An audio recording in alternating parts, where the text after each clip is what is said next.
Hi everyone, welcome to a minisode of No Story is Sacred. If you've never listened before, we're four siblings who grew up talking about the art of storytelling. Now that we're adults, we're still talking about it, and we're inviting you to join the conversation. I'm Alex. I'm Kat. I'm Brendan. And I'm Pippin. Today, and we're... You bastard. we all at it. Today's a minisode, and we're going to talk about Trivia Murder Party from the Jackbox games. It's from Jackbox 5? No. 6? Jackbox 3 and Jackbox 6. I was between the two. That's Trivia real. Murder... Fuck off. We've been playing a lot of Trivia Murder Party Among Us. Yeah, because of the Backstreet Boys reunion tour. Yes. Mm-hmm. It's that way. Shout out to the best Brooklyn Nine-Nine cold open. But yeah, every week we have a Zoom get together, us, a couple of friends. We play Jackbox games. And nearly every week we call it Zoom Box, cause we're dorks. Let it be known that I was the one who coined it. It's true. And I'm sure there's others that have also come up with the same. But Alex's is the best. In the group chat, he coined it. Listen, Alex is the best of us. We all need to accept that. Except in Trivia Murder Party. Hey, I've won at least 2. I've won exactly none. You jerks. For a while, I was doing really well. Yeah, you bitch. Oh my god. Alright, so and wait. then I sniped you. Alright, so Jackbox games are... Party games. They're party games, Yeah. but they're ones that weirdly are great for people who are socially distanced, or even physically distanced, as we all are. Spoiler alert, this recording is not done in the same room. What? Then who are these people with me? Who am I talking to? Listen, if you're... Alex, this conversation died 40 years ago. And now you're in a hotel. Oh, I was gonna do the gay cousin joke, but that's much better. Wait, if you're the gay cousin and I'm the gay cousin, then who's driving the car? Neither of us, cause... Anyway. So we started playing this. Brendan, I think you already had a subscription to Jackbox. It's either you own it or you don't, and I played these games very often in the before times, the long ago, because... Before the Fire Nation attacked. Yes, everything was great back then. But, it appealed to me because it tickles that improv nerve of, like, coming up with stuff really quickly on the fly. Like, I originally got it for Quiplash and games like that, but then it just stuck around because you know what? Sometimes when you have friends over and you've had a couple of rounds of coffee, you need of coffee, lemonade. Some one of these days we should play Lemonade Quiplash. Holy shit, that'd be amazing. Go on. And Alex can laugh at us because he doesn't like lemonade. But yeah, so I had them around for, parties at the house because it was just a great way after like maybe a night of board games. It's like, let's just do something stupid. Let's like play Quiplash. Let's play Drawful. Things like that. It wasn't really until we started doing, the Zoom boxing that, Trivia Murder Party started happening. Yeah. Fucking love Trivia Murder Party. Well, I mean, the thing is, so we started, because of Brendan's experience, we realized pretty quickly that a good opening and ending game for us, like an intro and outro, was Quiplash. Kind of got us all into the mood. And we tried a bunch of different games for our middle ones, and we still go back and forth. But then one day, we were playing Trivia Murder Party, and we like it because it's like trivia, and it's, murder, so that's really 2 of us right there. And really... Sometimes I just feel like murdering my siblings. Sometimes. Often.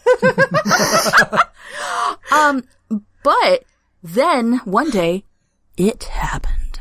It.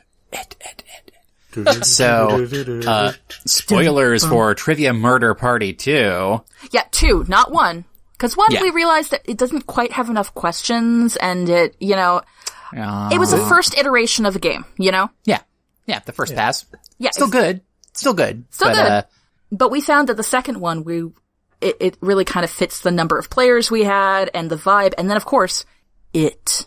Yes, so spoilers. Spoilers. But if you get the death game called Gifts, in which everybody gets a gift. Hooray! Yeah. Well, everyone who died that round. Yeah, or who failed a question, rather. Well, when you fail a question, you theoretically go to a killing room where there's a task that you have to perform. Yeah. And it could be trying to transcribe something. It could be trying to do math really quickly. It could be rolling the dice. And in one case, it's gifts. And the host of the murder party, who is the owner of this hotel that you're all at, or that we are all at, says, "Oh, no, there's no murdering here. You get a gift." And I think for all players but one, they get money, which is the scoring mechanism in the game. Yeah, which always strikes me a little weird. Like, why do you get money? Because it's all about the money. Oh, there you go. That's logic. Okay. Because everybody values money. We live in a capitalist world. Because there is no ethical consumption under capitalism, and there's no ethical murder under capitalism either. I feel like that needs to be its own short story right there. Ethical murder under capitalism. Oh, jeez. So one player will get a random gift.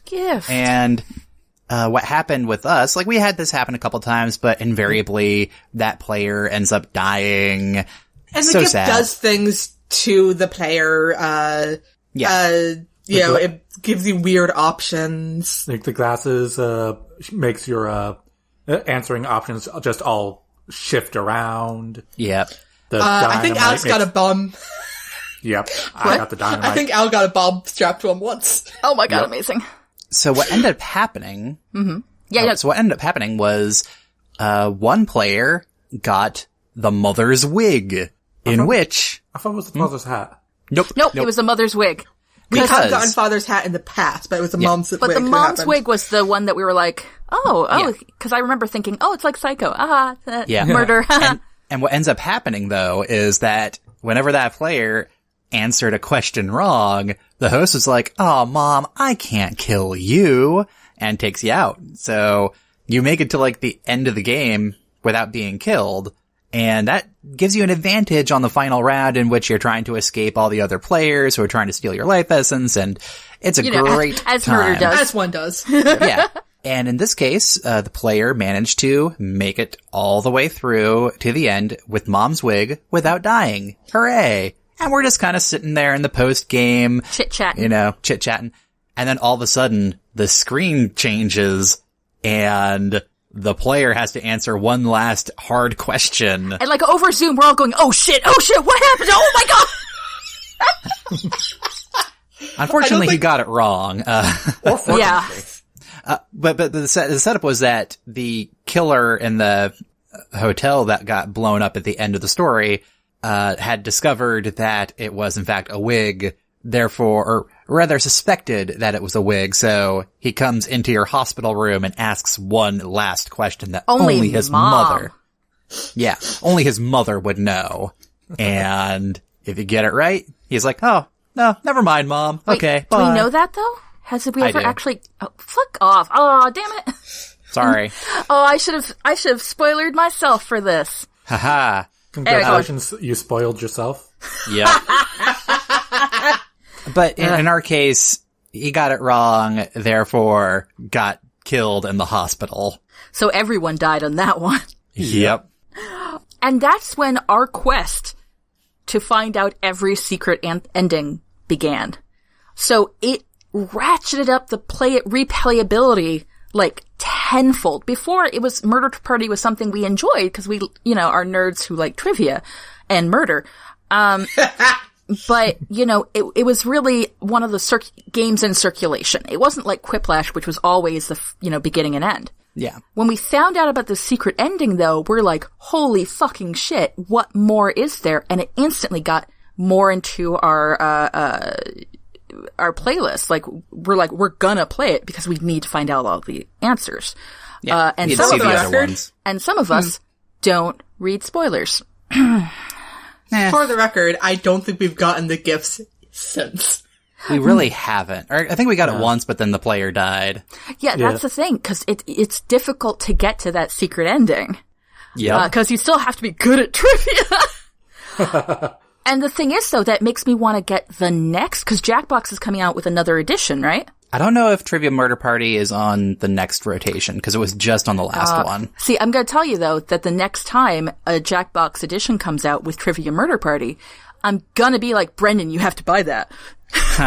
Not me. Forget that. No. Forget buying your own stuff. No. Fuck that. But I'll be like, no, Brendan, we should get that one. We should get that one, though. This ends up being a good example of how you can use the storytelling capabilities of video games to encourage people to return to it over and over again, because in video games, you can track this stuff really easily. So like in upcoming sequels, they could do stuff like, hey, did you play with the same players over again? And did the same player live at the end? Guess what? Secret ending. Hey, guess what? Did you have a save file that has both other Trivia Murder Parties on your computer? Mm-hmm. Hey, secret ending. Oh, shit. So many stuff secret like that. endings. You could do stuff like that pretty easily. And now that we have a precedent in the game, starting with a sequel, of having Easter eggs and hidden endings, you know, you can kind of have some fun with it. It's almost like an actual movie sequel. And I want it so bad. Like, and Brendan, thank you for bringing it back to, let's say, the point of the podcast. What? The storytelling capabilities as a draw for people. And I think that's been, from what I understand of the fringes of gaming, community stuff that I pay attention to, i.e. none of it. But I have heard that the story stuff is getting more traction, in terms of paying attention to, like, this is important, or, hey, wait, that's actually a pretty good story. Not just the game mechanics, but the story around it. Well, time to put on my geeky glasses. What? I think in this case, this is a good example of agency, one of the new poetics. See, wait. Fucking agency? I'm in control of shit? Exactly. You, the reader, are involved now. In the case of Trivia Murder Party here, it's the fact that you control when to replay the game, or try to target one of these hidden endings, try to delve into some of the deeper mysteries. God, deeper mysteries of Trivia Murder Party. Yes, this is how you can do bullshit graduate school essays. What? Hey. What? First of all, agency is an amazing word that you can employ in every single English major essay. What every about single poetics? Come on. Really, you can make it a subject of your doctoral thesis. You can, yeah. And this also actually calls back to the popular thing that I seem to be getting involved in, which is interactive fiction as a game. What? Whoa. Which is all about agency. Been around since the 80s, y'all. What? Yeah, in terms of video games. Hey, Colossal Cave Adventure, motherfuckers. Nerds. Well, also, and it gets into things like text adventures in general and stuff like that. Hey, I played the shit out of text adventures when I was a kid. Oh my god. And then you were eaten by a group. Guys, I'm gonna have to pause for just a minute. There's a fucking spider on my wall. Oh my god, it disappeared! That's the murderer. Guys. Fuck. Guys. No, seriously. Roll the credits. Fuck. No, you don't understand. Cat was taken out by a spider. Shit. And then the second... And then the credits repeat, and that really banging song? Oh yeah, oh wait, that was another discovery. Yeah, it took us months to discover. Guys! For the record, we've been paying for months, and it took us that long to find out just the default ending of the Shining reference. Yep. Because we never lasted to the end. Which is an important lesson, by the way, in always watching through all the way to the end credits. Yep. But guys, no, really, the spider disappeared. into the windowsill. It turns out there's a tiny gap between the front and like the... Don't worry, it'll come back for the sequel. And the wall. You guys all suck so bad. I weirdly feel like that's a great place to end. Oh, I think God, so, yeah. The spider's gonna get me. The big thing here, guys, is go play Jackbox games, especially if you're feeling like isolated, again, due to the Backstreet Boys reunion tour. They are very isolating. Yeah. They really need to be more inclusive of their fans. Yeah. It's true. Tell me why. Totally. Yeah, highly encourage playing Absolutely. with friends. If you can manage to find strangers to play with, okay. Follow us on Patreon and maybe you can play with us. Who knows? You know what? I have That's to say, not a bad idea. no, I have to say, actually, maybe not play with us, but there's the audience component. I'm just saying. There is. And this is just for us, unless, Brendan, you want to keep it in here. We may want to add an option for, let's say, our 100th episode on our Patreon of Discord contact, which would allow things for people to, for instance, put in questions or be audience members for our games. Sounds fake. I'm just saying, you could hang out with the cool kids, i.e. us, which is the first time in any of our lives we will have been called the cool kids. Fuck They're you. not calling us the cool kids now. The cool middle-aged people who talk about plants and house painting. Oh, that's not the part I was contesting. Fucking wow. Want to do right. the outro? Yeah, oh, me? Is it me? Yeah. Yeah, okay. Yeah, it is you, Kat. Take us out. I'll take you out. Hey, murder. As always, if that spider comes back while I'm fucking talking, by the way, I'm gonna be amazing. I'm gonna flip this fucking table. You have no idea. I'll just take over for you if it happens. Holy shit. As always, if you have a story to submit, head on over to nostoryissacred.com/submission. Follow us on Twitter at nostoryiссacred, or send an email through contact@nostoryiссacred.com. Your hosts have been Alex MacDonald, Brendan MacDonald, Pippin MacDonald, and Catherine Creighton. Editing for this episode done by Brendan. Transcript done by Ashley DaCosta. Art by Jay Wolf. Show notes and transcript are available at nostoryiссacred.com. Thanks for listening, everyone, and please rate, review, and subscribe to No Story is Sacred. You can also visit our Patreon page to support the show and get neat rewards at patreon.com/nostoryissacred.